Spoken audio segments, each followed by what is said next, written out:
ಸಾಯುವುದಕ್ಕೆ ನಿಶ್ಚಿತವಾಗಿದೆ. ದುರ್ಯೋಧನ ಸಾಯುವುದು ನಿಶ್ಚಿತ. ಆದ್ದರಿಂದ ಅದೆಲ್ಲ ಬೇಡ.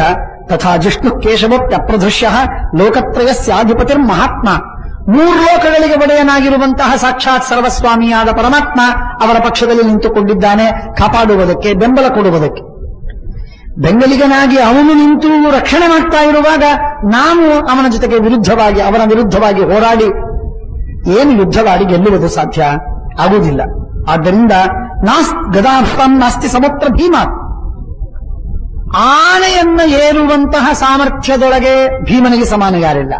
ಗದೆಯನ್ನು ಬೀಸುವಲ್ಲಿ ಭೀಮನಿಗೆ ಸಮಾನ ಇಲ್ಲ. ಕುಸ್ತಿ ಹಿಡಿಯುವಲ್ಲಿ ಭೀಮನಿಗೆ ಸಮಾನ ಇಲ್ಲ. ರಥೇ ಅರ್ಜುನ ಅಹೀನಮೇನಂ ದಹೇ ಕ್ಷುದ್ರಾಂ ಸ್ತರಸ ಧರ್ತರಷ್ಟ. ಇವರೆಲ್ಲರನ್ನ ಸುಲಭವಾಗಿ ಸುಟ್ಟಾಕಿ ಬಿಡುತ್ತಾನೆ. ಆದ್ದರಿಂದ ಸರ್ವತ ಸಾತ್ವಿಕಿ, ಎಂಥ ಪರಾಕ್ರಮಿ ಅವನು ಅವರ ಪಕ್ಷದಲ್ಲಿದ್ದಾನೆ. ಅರ್ಜುನನ ಶಿಷ್ಯ ಅವನು. ಇಷ್ಟೆಲ್ಲ ಇದ್ದಾಗ ಪುನಃ ಪುನಃ ಪ್ರೀತಿಯುಕ್ತಂ ವದೇಸ್ತಂ. ಆದ್ದರಿಂದ ಸಂಜಯ, ಹೋಗು, ಯುದ್ಧವಾಗದೇ ಇದ್ದಂತೆ ಆಗುವಂತೆ ನೀನು ನೋಡಿಕೊ. ಏನಾದರೂ ಮಾಡಿ ಯುದ್ಧವನ್ನು ಪರಿಹಾರ ಮಾಡು. ಏನಾದರೂ ಮಾಡಿ ಯುದ್ಧವನ್ನು ಪರಿಹಾರ ಮಾಡು. ಹೋಗು, ಅವರಿಗೆ ಸಮಾಧಾನಗೊಳಿಸಿ ನಾವು ಸುಖವಾಗಿ ಇರೋಣ.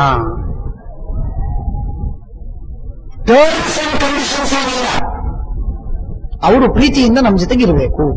ಇಷ್ಟೇ. ರಾಜ್ಯ ಕೊಡ್ತೀನಿ ಅಂತನ್ನೋದಕ್ಕೆ ಧೈರ್ಯವೇ ಇಲ್ಲವೋ ಅಥವಾ ಇಚ್ಛೆ ಇಲ್ಲವೋ, ಕೊಡ್ಲಿಕ್ಕೆ ಸಾಧ್ಯವಿಲ್ಲವೋ. ರಾಜ್ಯದ ಮಾತು ಬರಲಿಲ್ಲ. ನಾವು ರಾಜ್ಯ ಕೊಡ್ತೀವಿ, ತಗೊಂಡ್ಬಿಡು, ಅರ್ಧ ರಾಜ್ಯ ನೀನು ತಗೊಂಡ್ಬಿಡು, ನಾವು ಸುಖವಾಗಿರೋಣ. ಇಲ್ಲ, ಅವ್ರು ಜಗಳ ಆಡೋದು ಬೇಡ, ಯುದ್ಧ ಮಾಡೋದು ಬೇಡ. ನಮ್ಮ ಜೊತೆಗೆ ಏನ್ ಮಾಡಬೇಕು? ಪಾತ್ರ ತಿಕ್ಕೋದು ಕೂತಿರ್ಬೇಕು, ಭಿಕ್ಷೆ ಬೇಡ್ತಾ ಕೂತಿರ್ಬೇಕು.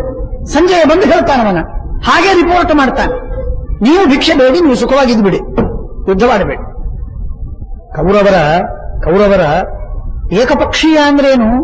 ತೀವ್ರವಾಗಿ ಏಕಪಕ್ಷೀಯ ನಿರ್ಣಯ. ಇಂಥ ವಿಚಿತ್ರವಾದದ್ದು. ಈ ಎಲ್ಲ ಮಹಾಭಾರತದ ಹಿನ್ನೆಲೆಯನ್ನ ನಾವು ತಿಳಿದೇ, ಮಹಾಭಾರತದ ಯುದ್ಧದಲ್ಲಿ ಪಾಂಡವರು ಮೋಸ ಮಾಡಿದ್ರು, ಅನ್ಯಾಯ ಮಾಡಿದ್ರು ಅಂತ ಮಾತಾಡೋದ್ರಲ್ಲಿ ಅರ್ಥವಿಲ್ಲ, ಏನೂ ಅರ್ಥವಿಲ್ಲ. ತಿಳುವಳಿಕೆ ಇಲ್ಲದೆ ಏನಾದರೂ ಮಾತಾಡಿದ್ರೆ ಅದು ಮೂರ್ಖತನ. ಹೇಳ್ತಾರೆ, ಉಪಪ್ಲವ್ಯ ನ್ಯಯವು ಹೋಗ್ತಾನೆ, ಉಪಪ್ಲವ್ಯ ನಗರಕ್ಕೆ ಹೋಗ್ತಾನೆ. ಹೋಗಿ ಸಂಜಯ ಅವರ ಜೊತೆಗೆ ಮಾತಾಡ್ತಾನೆ. ಎಲ್ಲರಿಗೆ ಯಾರು ಹೇಗಿದ್ದಾರೆ ಅಂತ ಧರ್ಮರಾಜ ಕೇಳ್ತಾನೆ. ಬಾಲ್ಯೀಕ ಹೇಗೆ, ಅವನ ಹೇಗೆ, ಇವನ ಹೇಗೆ, ಸೋಮದತ್ತ, ಭೂರಿ, ಶಲ ಎಲ್ಲರೂ ಹೇಗಿದ್ದಾರೆ, ಭೀಷ್ಮಾಚಾರ್ಯ ಹೇಗೆ, ಧೃತರಾಷ್ಟ್ರ ಹೇಗೆ, ಅವನ ಹೇಗೆ, ಇವನ ಹೇಗೆ, ಅಹಂ ಮಮ ಅಂತನ್ನುವ ಅಭಿಮಾನಿ, ಅತಿಯಾಗಿ ಮಾನಿಯಾದಂತಹ ಕರ್ಣ ಹೇಗಿದ್ದಾನೆ, ಕರ್ಣೋ ಮಾನಿ ಕುಶಲೀತಾತ ಕಚ್ಚಿತ ಸುಯೋಧನೋ ಯಸ್ಯ ಮಂದೋ ವಿಧೇಯ, ಯಾರ ಮಾತನ್ನ ಕೇಳಿಕೊಂಡೇ ನಡೆಯುವಂತಹ ಪಾಪ ದುರ್ಯೋಧನ ಅವನು ಹೇಗಿದ್ದಾನೆ, ಸುಖವಾಗಿದ್ದಾನೆಯೇ. ಉಪೇಕ್ಷತೆ ಬ್ರಾಹ್ಮಣಾತಿಕ್ರಮಾನ್ವೈ, ರಾಜ ಧೃತರಾಷ್ಟ್ರ ಯಾವ ಬ್ರಾಹ್ಮಣರಿಗೆ ತಿರಸ್ಕಾರ ಮಾಡಿಲ್ಲಲ್ಲ, ಸರಿಯಾಗಿ ಸತ್ಕಾರ ಮಾಡ್ತಾನಲ್ಲ, ಗೌರವ ಕೊಡ್ತಾನೆಯೇ. ಸ್ವರ್ಗಸ್ಯ ಕಚ್ಚಿನ್ನ ತಥಾ ವರ್ತ್ಮಭೂತಾಮಪೇಕ್ಷತೆ ತೇಷು ಸದೈವ ವೃತ್ತಿಂ, ಆ ಬ್ರಾಹ್ಮಣರಿಗೆ ವೃತ್ತಿಯನ್ನು ಕೊಡುವಂತಹದ್ದು ಸ್ವರ್ಗದ ದಾರಿ. ಒಬ್ಬ ಬ್ರಾಹ್ಮಣನಿಗೆ ಹೊಟ್ಟೆ ಹಾಕುವುದು, ಒಬ್ಬ ಬ್ರಾಹ್ಮಣನೇ ಜೀವನವನ್ನು ಕಲ್ಪಿಸಿಕೊಡುವುದು ಸ್ವರ್ಗದ ದಾರಿ. ಅಂತ ಉತ್ತಮವಾದ ಕೆಲಸವನ್ನು ಮಾಡದೆ ಉದಾಸೀನಾಗಿಲ್ಲ ಧೃತರಾಷ್ಟ್ರ. ದ್ರೋಣಾಚಾರ್ಯರು, ಕರ್ಣ, ಕೃಪ, ಅಶ್ವತ್ಥಾಮಾಚಾರ್ಯರು ಎಲ್ಲರ ಬಗ್ಗೆ ಕೇಳ್ತಾನೆ. ಎಲ್ಲ ಮಾತಾಯ್ತು. ಎಲ್ಲ ಮಾತಾದ ಮೇಲೆ ಏನು ಸಂಜಯ ಹೇಳ್ತಾನೆ, ದದ್ಯಾದ್ ರಿಪುಭೋಪಿ ಧಾರ್ತರಾಷ್ಟ್ರ ಕುತೋ ದಾಯಾನ್ ಲೋಪಯೇ ಬ್ರಾಹ್ಮಣಾನಾಂ. ಶತ್ರುಗಳಿಗೂ ಕೊಡ್ತಾನೆ. ನೀವು ಯಾವಾಗ ಕಾಡಿಗೆ ಹೋದರೋ ಆಗ ಧೃತರಾಷ್ಟ್ರ ಹಾಗೂ ದುರ್ಯೋಧನ ಇವರ ಪೂರ್ಣವಾದಂತಹ ಅವರ ನೀತಿಯೇ ಬದಲಾಗಿತ್ತು. ಅತ್ಯಂತ ಧರ್ಮದಿಂದ ಇರುವ ಪ್ರಯತ್ನವನ್ನು ಮಾಡ್ತಾ ಇದ್ದಾರೆ. ಯಾಕೆ? ಜನರನ್ನೆಲ್ಲ ತಮ್ಮ ವಶದಲ್ಲಿ ಇಟ್ಟುಕೊಳ್ಳಬೇಕು ಅಂತನ್ನುವ ಉದ್ದೇಶದಿಂದ. ಹಾಗಾಗಿ ಅದು ಒಳ್ಳೆ ಸಾರ್ಥಕವಾಗಿ ನಡೀತಾ ಇದೆ. ಬೇಕಾದಷ್ಟು ಬ್ರಾಹ್ಮಣರಿಗೆ ಕೊಟ್ಟಿದ್ದಾರೆ. ಯದ್ಯುಷ್ಮಾಸು ವರ್ತತೇಸೋ ಅಸೌ ಅಧಮ್ಯಂ ಅದೃಗ್ಧೇಶು ದುಗ್ಧವತ್ತನ್ನ ಸಾಧು. ದ್ರೋಹ ಮಾಡದಿರುವಂತಹ ನಿಮ್ಮ ವಿಷಯದಲ್ಲಿ ಮಾತ್ರ ಮತ್ತೆ ಅನ್ಯಾಯದಿಂದ ಮೋಸದಿಂದ ದ್ವೇಷ ಮಾಡ್ತಾ ಇದ್ದಾನೆ. ಇದು ಮಾತ್ರ ತಪ್ಪು. ಅದು ಬಿಟ್ರೆ ಇನ್ನೇನು ಅವನು ಅಪರಾಧವನ್ನು ಮಾಡಿಲ್ಲ. ಸಚಾಪಿ ಜಾನಾತಿ ಭೃಷಂಚ ತಪ್ಯತೆ. ಏನ್ ಮಾಡಬೇಕು? ಧೃತರಾಷ್ಟ್ರನಿಗೆ ಗೊತ್ತು, ಎಲ್ಲ ಗೊತ್ತವನಿಗೆ. ಗೊತ್ತಿದ್ದು ಅವನು ದುಃಖ ಪಡ್ತಾ ಇದ್ದಾನೆ. ಮುದುಕ, ವಯಸ್ಸಾಗಿದೆ, ಏನು ಮಾಡ್ಲಿಕ್ಕಿಲ್ಲ. ಶೃಣೋತಿ ಹಿ ಬ್ರಾಹ್ಮಣಾನಂ ಸಮಿತ್ಯ ಮಿತ್ರದ್ರೋಹ ಪಾತಗೆಭ್ಯೋ ಗರೀಯಾನ್. ಮಿತ್ರದ್ರೋಹ ಬಹಳ ದೊಡ್ಡ ಪಾಪ ಅಂತ ಗೊತ್ತಿದೆ. ಹಾಗೆ ಗೊತ್ತಿದ್ದದ್ದಕ್ಕಾಗಿ ಒದ್ದಾಡ್ತಾ ಇದ್ದಾನೆ, ಕಷ್ಟಪಡ್ತಾ ಇದ್ದಾನೆ.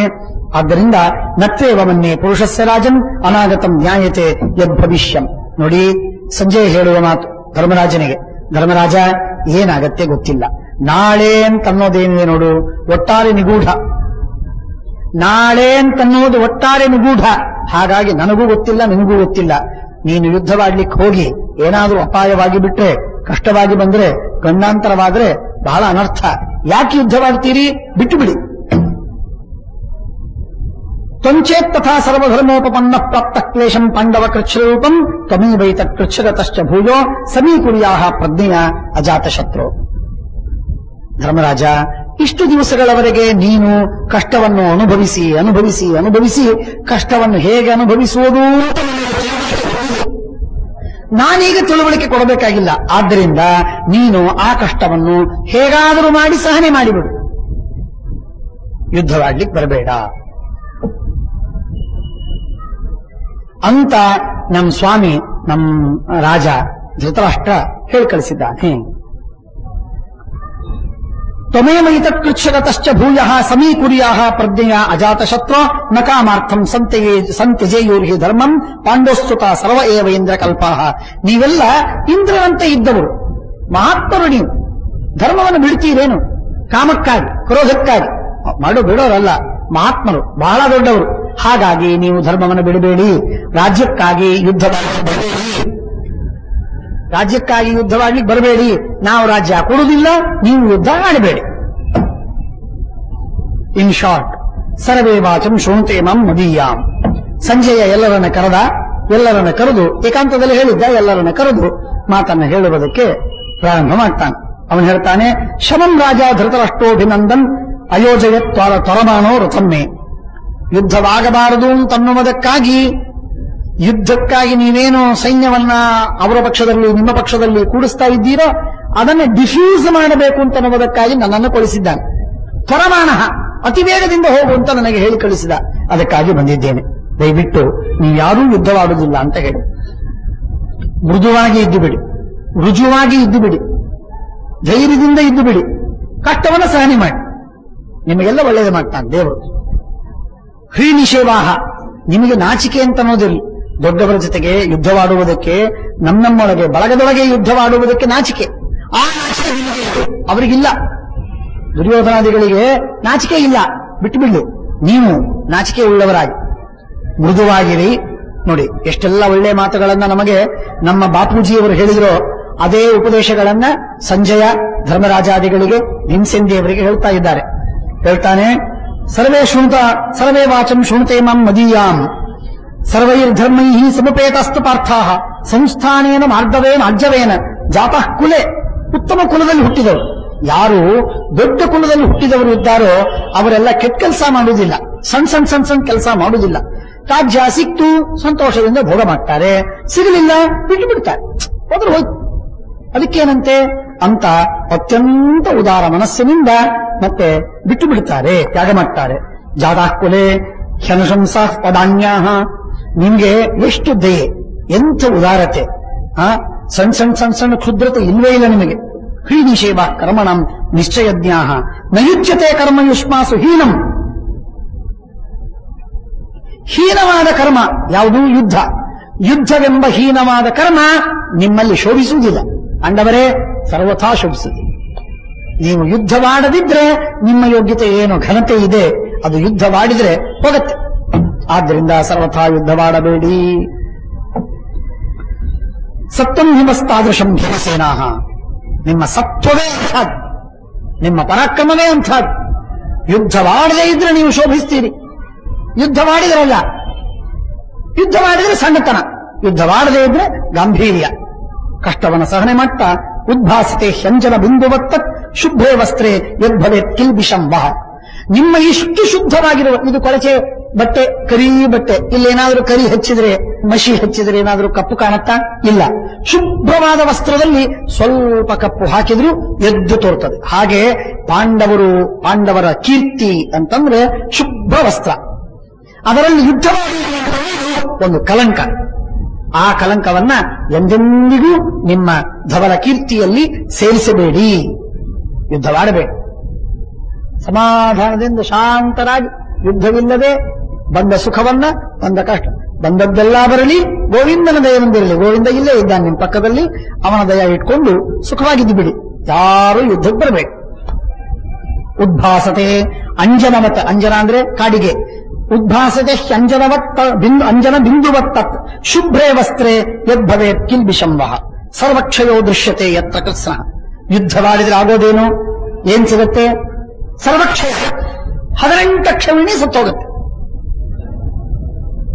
ಯುದ್ಧವಾಡ್ತೀರಿ, ಆಡ್ತೀರಿ, ಆಡುದಿಲ್ಲ ಅಂತ ಹೇಳಿ ಅಂತ ಮಧ್ಯದಲ್ಲಿ ಹೇಳ್ತಾನೆ ಸಂಜಯ. ನೋಡಿ ಎಷ್ಟು ವಿಚಿತ್ರ. ಪಾಪೋದಯ ಅಂದ್ರೆ ತಾವು ರಾಜ್ಯವನ್ನು ಕೊಡ್ತೇನೆ ಅಂತ ನಾವು ಮಾತೇ ಬರ್ತಾ ಇಲ್ಲ, ಮಾತೇ ಬರ್ತಾ ಇಲ್ಲ. ಊರು ಕೊಡ್ತೇನೆ, ರಾಜ್ಯ ಕೊಡ್ತೇನೆ, ಹಣ ಕೊಡ್ತೇನೆ, ಸುಖ ಕೊಡ್ತೇನೆ. ಅವರು ಬಹಳ ಒಳ್ಳೆಯವರು, ಕರ್ಣ ನೀನು ಮಾತಾಡಿದ್ದೆಲ್ಲ ಅಬದ್ಧ, ಅವರೆಲ್ಲ ಸಮಾಧಾನ, ಯುದ್ಧವಾಡಬಾರದು, ಅವರು ಸಮಾಧಾನ ಮಾಡೋಣ. ಏನು ಸಮಾಧಾನ ಮಾಡೋದು? ನೀವು ದುಃಖಪಡಿ, ನೀವು ಕಷ್ಟಪಡಿ, ನಮ್ಮ ಜೊತೆಗೆ ಯುದ್ಧವಾಡಬೇಡಿ, ನೀವು ದೊಡ್ಡವರು, ನೀವು ದೊಡ್ಡವರೇ ಇರಬೇಕು, ನೀವು ಸಣ್ಣವರಾಗಬಾರದು, ಯುದ್ಧವಾಡಿದ್ರೆ ಸಣ್ಣವರಾಗ್ಬಿಡ್ತೀವಿ ಅಂತ ಉಪದೇಶ. ಈ ಭಲ್ತೆ ಉಪದೇಶಗಳನ್ನ ಯಾರು ಕೇಳೋದಕ್ಕೆ ಕೂತಿದ್ದಾರೆ? ಭೀಮಸೇನ್ ದೇವರು, ಧರ್ಮರಾಜನಿಗೆ ಭೀಮಸೇನ್ ದೇವರು ಚೆನ್ನಾಗಿ ಟ್ರೈನ್ ಮಾಡಿದ್ದಾರೆ. 1 ವರ್ಷ ಮುಗಿದಿತ್ತು ವನವಾಸಕ್ಕೆ ಹೋಗಿ. ಆಗ ದ್ರೌಪದಿಯನ್ನು ಕೊಟ್ಟು ಕಳಿಸಿದ್ರು ವಾದ ಹಾಕ್ಲಿಕ್ಕೆ.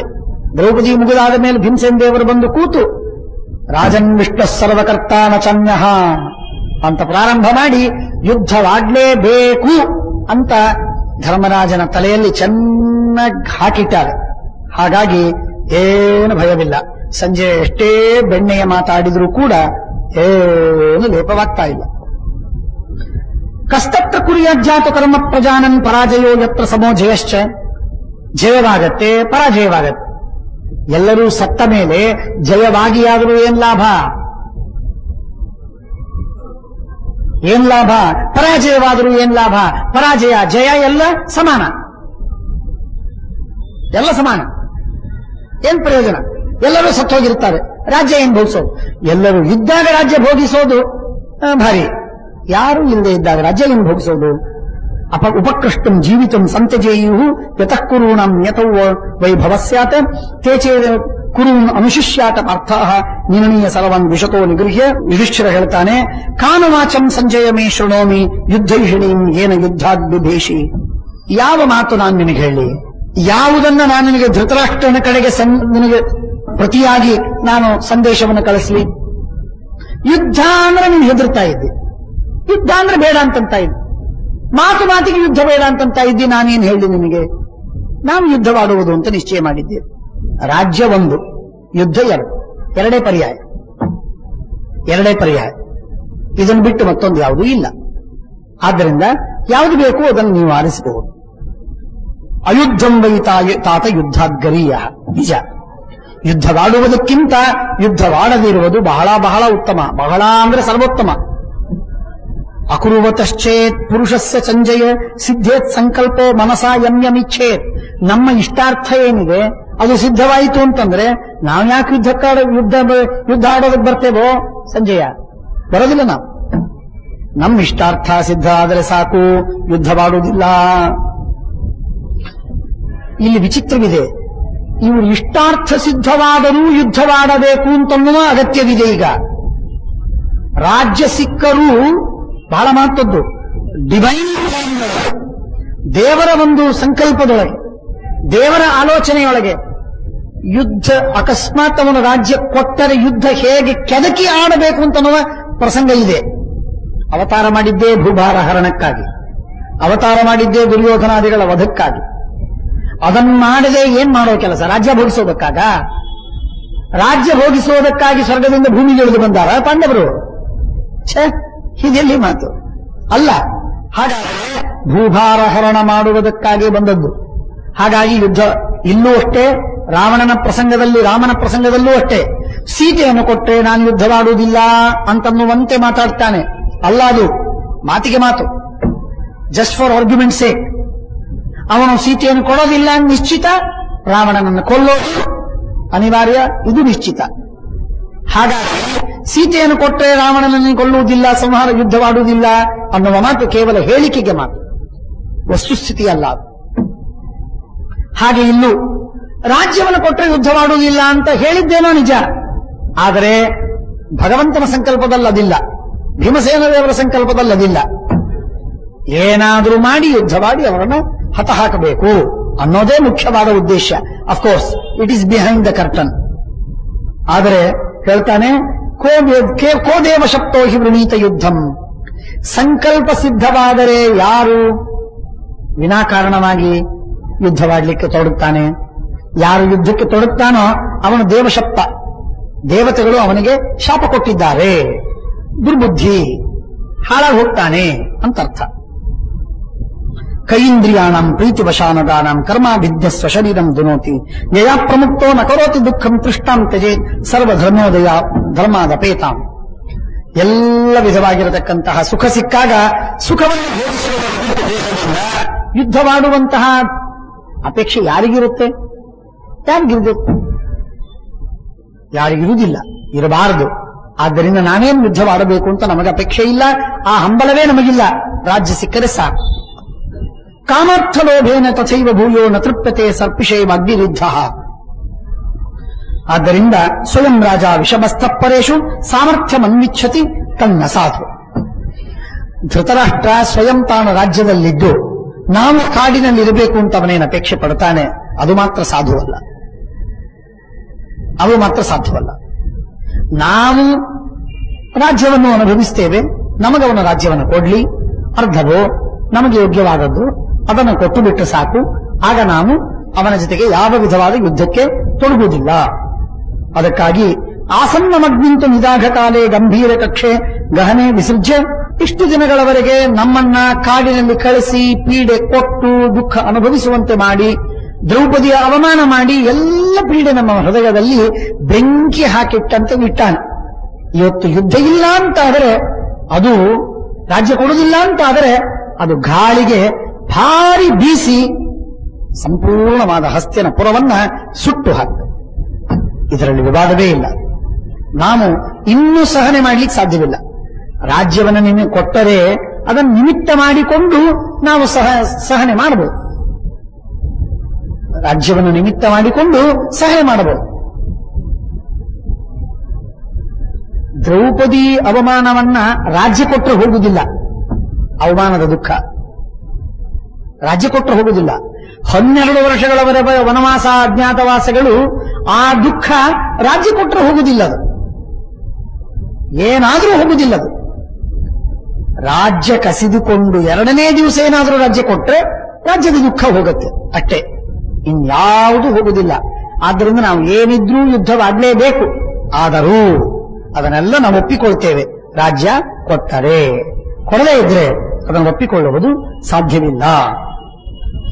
ಧೃತರಾಷ್ಟ್ರ ಎಷ್ಟು ವಿಚಿತ್ರವಾಗಿದೆ ಅಂದ್ರೆ, ದುರ್ಯೋಧನ ಮಾನವನ್ನು ಹಾನಿ ಮಾಡ್ತಾನೆ, ಸ್ವಯಂ ತನಗೆ ಮಾನ ಬೇಕು ಅಂತಾನೆ.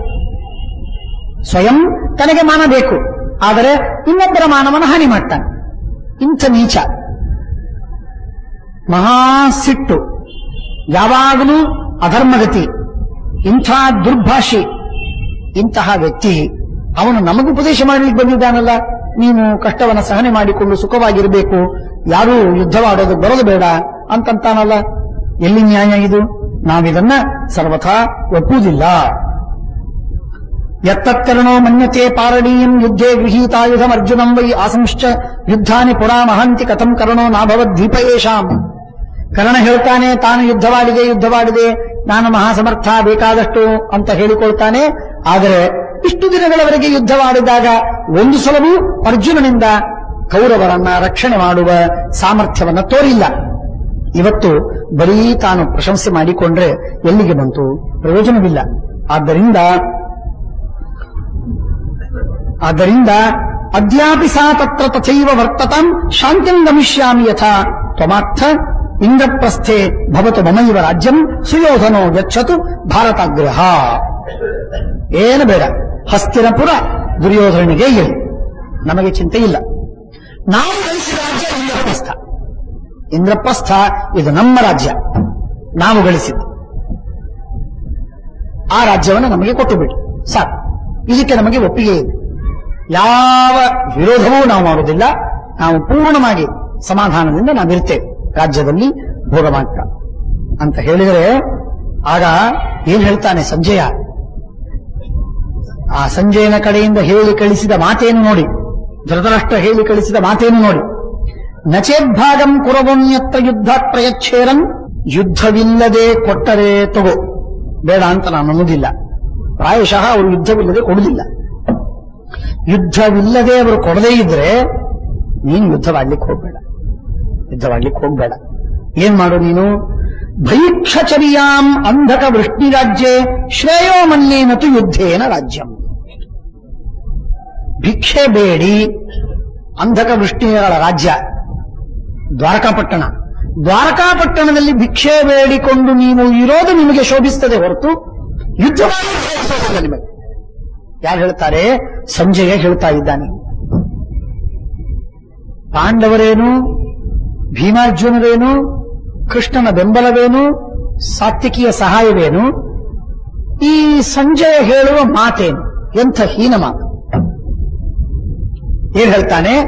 ನೀವು ದ್ವಾರಕಾಪಟ್ಟಣಕ್ಕೆ ಹೋಗಿ ಅಲ್ಲಿ ಭಿಕ್ಷೆ ಬೇಡಿ, ನಿಮಗದು ಶೋಭಿಸ್ತದೆ. ಯುದ್ಧವಾಡೋದು ನಿಮಗೆ ಶೋಭಿಸುವುದಿಲ್ಲ. ಎಷ್ಟು ದೊಡ್ಡ ಮಾತು ನೋಡಿ. ಯಾವುದು ಶೋಭಿಸ್ತದೆ ಯಾವುದು ಶೋಭಿಸುವುದಿಲ್ಲ ಅಂತ ಅನ್ನೋದನ್ನು ಕಲಿಸುವುದಕ್ಕೆ ಈ ಸಂಜೆ ಬರಬೇಕಾಯಿತು ಧೃತರಾಷ್ಟ್ರನ ಕಡೆಯಿಂದ. ಭಿಕ್ಷಾಚರ್ಯಾಂ ನಚೇದ್ಭೇದ ಯುದ್ಧ ಪ್ರಯಚ್ಛೇರನ್ ತುಭ್ಯಂ ಅಜಾತ ಶತ್ರೋ ಭೈಕ್ಷಚರ್ಯಾಂ ಅಂಧಕ ವೃಷ್ಟಿರಾಜ್ಯೆ ಶ್ರೇಯೋ ಮನ್ಯೇ ನತು ಯುದ್ಧೇನ ರಾಜ್ಯಂ. ಯುದ್ಧದಿಂದ ರಾಜ್ಯ ಸಿಕ್ಕರೂ ಪಡಿಬಾರದು, ಭಿಕ್ಷೆಯಿಂದ 2 ತುತ್ತು ಸಿಕ್ಕರೂ ನೀವು ಸಂತೋಷದಿಂದ ಇರಬೇಕು. ಅದೇ ನಮಗೆ ಶೋಭಿಸ್ತದೆ. ಯುದ್ಧ ಸರ್ವಥ ಆಡಬೇಡಿ. ಅಲ್ಪಕಾಲಂ ಜೀವಿತಂ ಮನುಷ್ಯ ಬದುಕೋದು ಎಷ್ಟು ದಿವಸ? ಬಹಳ ಅಲ್ಪಕಾಲ. ಅಷ್ಟರೊಳಗೆ ಯುದ್ಧವಾಡಿ ಗಾಯ ಮಾಡಿಕೊಂಡು ಪರನಿಗೆ ಪೀಡೆ ಮಾಡಿ ಸಾವಿರಾರು ಜನರನ್ನು ಕೊಂದು ಏನ್ ಲಾಭವಾಗೋದಿದೆ? ಏನ್ ಲಾಭವಾಗತ್ತೆ? ಸರ್ವಥ ಆಡಬಾರದು. ಆದ್ರಿಂದ ಯುದ್ಧ ಬೇಡ. ಅಲ್ಪಕಾಲ ಜೀವಿತಂ ಮನುಷ್ಯ ಮಹಾಸ್ರಾವಂ ನಿತ್ಯ ದುಃಖಂ ಚಲಂಚ ಭೂಯಶ್ಚ ತದ್ಯಶಸೋ ನಾನುರೂಪಂ. ಇಷ್ಟೇ ಅಲ್ಲದೆ ನಿಮ್ಮ ಕೀರ್ತಿಗೆ ಯೋಗ್ಯವಲ್ಲ. ನಿಮ್ಮ ಯಶಸ್ಸು ಅಂತಂದ್ರೆ ಎಂಥ ಸತ್ಯವಂತರು, ಎಷ್ಟು ಪ್ರಾಮಾಣಿಕರು, ಎಷ್ಟು ವಿನೀತರು, ಹಿರಿಯರಿಗೆ ಎಷ್ಟು ವಿನಯದಿಂದ ವರ್ತಿಸ್ತೀರಿ, ಇದೆಲ್ಲ ನಿಮ್ಮ ಕೀರ್ತಿ ಇದೆ. ಈಗ ನೀವೇನಾದರೂ ಈ ರೀತಿಯಾಗಿ ವರ್ತನೆ ಮಾಡಿದರೆ, ಯುದ್ಧವಾಡಿಬಿಟ್ರೆ ಆ ನಿಮ್ಮ ಕೀರ್ತಿ ಎಲ್ಲ ಮಣ್ಣು ಪಾಲಾಗ್ತದೆ. ಯುದ್ಧವಾಡಬೇಡಿ. ನಿಬಂಧಿನೀಶ್ಯರ್ಥ ತೃಷ್ಣೇಹ ಪಾರ್ಥ. ತಿಳಿದಿದ್ದೀರಿ, ರಾಜ್ಯ ಸಿಕ್ಕರೆ ನಿಮಗೆ ಸಂತೋಷವಾಗತ್ತೆ ಅಂತ ತಿಳ್ಕೋಬೇಡಿ. ರಾಜ್ಯ ಸಿಕ್ಕರೆ ಸಂತೋಷವಾಗುವುದಿಲ್ಲ. 10 ಸಿಕ್ಕಾಗ 100 ಬೇಕು, 100 ಸಿಕ್ಕಾಗ 1000 ಬೇಕು, 1000 ಸಿಕ್ಕಾಗ 1,00,000 ಕೋಟಿ ಬೇಕು. ರಾಜ್ಯ ಸಿಕ್ಕಾಗ 10 ರಾಜ್ಯ ಬೇಕು. ಈ ತೃಷ್ಣ ಹೀಗೆ ಬೆಳೀತಾ ಹೋಗ್ತದೆ. ಧರ್ಮರಾಜ ವೈರಾಗ್ಯದಿಂದಿರಬೇಕು, ಅಂದ್ರೆ ಮನುಷ್ಯನಿಗೆ ಹಿತವಾಗತ್ತೆ. ಸಂಜಯ ಇಷ್ಟು ದೂರ ಬಂದು ಯಾಕೆ ಉಪದೇಶ ಮಾಡ್ಲಿಕ್ಕೆ ಬಂದ ಅಂತ ನನಗೆ ಸಮಸ್ಯೆ. ಅಲ್ಲೇ ಧೃತರಾಷ್ಟ್ರನಿಗೆ ಈ ಮಾತನ್ನು ಹೇಳಿದ್ರೆ, ದುರ್ಯೋಧನನಿಗೆ ಮಾತನ್ನು ಹೇಳಿದ್ರೆ ಚೆನ್ನಾಗಿರ್ತಿತ್ತಲ್ಲ. ಹೇಳ್ತಾನೆ, ನಿಬಂಧಿನಿಶ್ಯರ್ಥ ತೃಷ್ಣೇಹ ಪಾರ್ಥ ತಾಮಿಚ್ಛತಾಂ ಬಾಧ್ಯತೆ ಧರ್ಮ ಏವ. ನೋಡಿ, ನೀವೇನ್ ಮಾಡಿಲ್ಲ, ಎಲ್ಲ ಮಾಡಿದ್ದೀರಿ. ವೇದಾಧ್ಯಯನ ಮಾಡಿದ್ದೀರಿ, ಬ್ರಹ್ಮಚರ್ಯ ಪಾಲಿಸಿದ್ದೀರಿ, ಯಜ್ಞಗಳನ್ನು ಮಾಡಿರಿ, ಬ್ರಾಹ್ಮಣರಿಗೆ ಕೊಟ್ಟಿರಿ, ಪರಮಾತ್ಮನಿಗೆ ಸೇವೆ ಮಾಡಿರಿ, ಗೆಳೆಯರಿಗೆಲ್ಲ ಸುಖದಲ್ಲಿ ಇಟ್ಟಿರಿ. ಇಷ್ಟೆಲ್ಲ ಮಾಡಿ ಈಗ ಮತ್ತೆ ಯುದ್ಧ ಅಂತಂದ್ರೆ ನಿಮಗೆ ಶೋಧಿಸುವುದಿಲ್ಲ. ನೀವು ವೈರಾಗ್ಯದಿಂದಿರಬೇಕು. ಅಶ್ರದ್ಧವತ್ ಪರಲೋಕಾಯ ಮೂಢ ಹಿತ್ವಾ ದೇಹಂ ತಪ್ಯತೆ ಪ್ರೇತ್ಯ ಮಂಧ. ಮೂರ್ಖನಾದವನು ದೇಹತ್ಯಾಗ ಮಾಡ್ಲಿಕ್ಕೆ ತಯಾರಾಗ್ತಾನೆ, ಸಜ್ಜನರು ದೇಹತ್ಯಾಗ ಮಾಡ್ಲಿಕ್ಕೆ ತಯಾರಾಗುವುದಿಲ್ಲ. ದೇಹ ಇಟ್ಕೊಂಡು ಸಾಧನೆ ಮಾಡಿ ವೈರಾಗ್ಯದಿಂದಿದ್ದು ಉತ್ತಮವಾದ ಸಿದ್ಧಿಯನ್ನು ಪಡಿತಾರೆ. ಹಾಗೆ ನೀನು ಉತ್ತಮವಾದ ಸಿದ್ಧಿಯನ್ನು ಪಡಿಬೇಕು ಹೊರತು ಈ ತರಹ ಎಲ್ಲ ಯುದ್ಧವಾಡ್ಲಿಕ್ಕೆ ಹೋಗ್ಬೇಡ. ಯುದ್ಧವಾಡಬೇಡ ಅಂತ ಹೇಳುವುದಕ್ಕೆ ನಾನಾ ಪ್ರಯತ್ನಗಳನ್ನು ಮಾಡ್ತಾನೆ. ನಕರ್ಮಣಾಂ ವಿಪ್ರನಾಶೋಸ್ತ್ಯ ಮುತ್ರ ಪುಣ್ಯಾನಾಂ ವಾಪ್ಯಥವಾ ಪಾಪಕಾನಾಂ ಪೂರ್ವಂ ಕರ್ತುರ್ಗಚ್ಚತಿ ಪುಣ್ಯ ಪಾಪಂ ಪಶ್ಚಾತ್ ತ್ವೇನಂ ಅನುಯಾಪ್ತೇವ ಕರ್ತ. ಮನುಷ್ಯನ ಬೆನ್ನತ್ತಿ ಕರ್ಮಗಳು ಬರುತ್ತೆ ಅಂತ ಕೇಳಿದ್ದಿ ನೀನು. ಅಲ್ಲ, ನನ್ನ ದೃಷ್ಟಿಯೊಳಗೆ ನಾವು ಸಾಯೋದಕ್ಕಿಂತಲೂ ಮೊದಲೇನೆ ನಮ್ಮ ಸೀಟುಗಳೆಲ್ಲ ನಿರ್ಮಾಣವಾಗಿರ್ತದೆ. ಅಂದ್ರೇನಾಯ್ತು, ನಾವು ಹೋಗೋದಕ್ಕಿಂತಲೂ ಮುಂಚಿತವಾಗಿಯೇ ನಮ್ಮ ಕರ್ಮಗಳು ಹೋಗಿ ನಮ್ಮ ಸ್ಥಾನವನ್ನ ಭದ್ರಪಡಿಸಿರ್ತವೆ. ಸ್ವರ್ಗದಲ್ಲೋ ನರಕದಲ್ಲೋ ನಮ್ಮ ಕರ್ಮ ಹೋಗಿ ನಮಗೆ ರಿಸರ್ವೇಶನ್ ಮಾಡಿಸಿಟ್ಟಿರ್ತದೆ. ಇಲ್ಲಿ ಈ ಮನುಷ್ಯ ಬಂದು ಬಿದ್ದಿರಬೇಕು, ಇಲ್ಲಿ ಈ ಮನುಷ್ಯ ಇದ್ದು ಭೋಗ ಮಾಡಬೇಕು ಅಂತ ಹೇಳಿ ಎಲ್ಲ ವ್ಯವಸ್ಥೆ ಮಾಡಿಬಿಟ್ಟಿವೆ. ಹಾಗಾಗಿ ಕರ್ಮ ನಮ್ಮನ್ನು ಮುಂದೆ ಹೋಗ್ತದೆ, ನಮ್ಗಿಂತಲೂ they precede and we follow. ಹಾಗಾಗಿ ಸರ್ವಥಾ ಕರ್ಮಕ್ಕನುಗುಣವಾಗಿ ಸುಖ ದುಃಖಗಳಾಗೋದು. ಆದ್ದರಿಂದ ದುಃಖ ಇದನ್ನು ಮಾಡಬೇಡ. ಇಹ ಕ್ಷೇತ್ರೇ ಕ್ರಿಯತೆ ಪಾರ್ಥ ಕಾರ್ಯಂ ನವೈ ಕಿಂಚಿತ್ ಕ್ರಿಯತೆ ಪ್ರೇತ್ಯ ಕಾರ್ಯಂ. ಸತ್ತ ಮೇಲೆ ಸ್ವರ್ಗದಲ್ಲಿ ಏನು ಸಾಧನೆ ಇಲ್ಲ, ಏನು ಪುಣ್ಯ ಗಳಿಸೋದಿದೆ ಇಲ್ಲೇ ಜಗತ್ತಿನಲ್ಲೇನೆ ಪುಣ್ಯ ಗಳಿಸೋದು. ಆದ್ದರಿಂದ ಪುಣ್ಯ ಮಾಡು, ಯುದ್ಧವಾಡಬೇಡ, ಹಿರಿಯರಿಗೆ ವಿನಯದಿಂದ ನಡೆದುಕೋ, ಅವರು ಹೇಳಿದ ಮಾತನ್ನು ಕೇಳಿಬಿಡು, ಅದರಿಂದ ನಿಮಗೆಲ್ಲ ಒಳ್ಳೆಯದಾಗತ್ತೆ, ಅದು ಬಿಟ್ಟು ಮತ್ತೊಂದು ಬೇಡ ಅಂತ ಧರ್ಮರಾಜನಿಗೆ ಸಂಜಯ ಉಪದೇಶವನ್ನೆಲ್ಲ ಮಾಡ್ತಾ ಇದ್ದಾನೆ. ಶ್ರೀಕೃಷ್ಣ ನಮಸ್ತೆ.